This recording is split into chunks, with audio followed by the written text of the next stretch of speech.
መጣ። እናቱ ለሶስት ወር ፈርታ ሸሸገችው። ያ ትንሹ ሕፃን ሊሞት የነበረው እግዚአብሔር ያሰበው ቃል ነበረውና ታላቅ መሪ አረገው አከበረውና። እግዚአብሔር ያሰበው ቃል ነበረውና ታላቅ መሪ አረገው አከበረውና። ዛሬም በእኛ ዘመን አዲስ ትውልድ አለ፣ የጌታ ወታደር ጀግና የተባለ። ያም ትውልድ እኛ ነን እኛ ሕፃናቶች፣ ጌታ ብዙ ያየልን የእሱ ወታደሮች።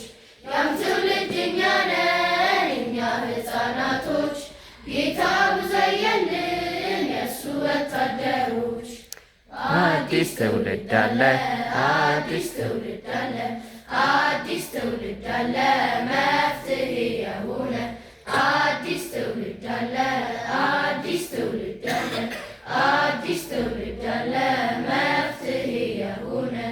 ያትመኛ ዮሴፍ ገና ባፍላነቱ ለጌታ ተለየ በሕፃንነቱ። ወንድሞቹ ቀንተው ምን ቢቃወሙት ክፉኛ ቢነቅፉት ደሞም ቢጠሉት።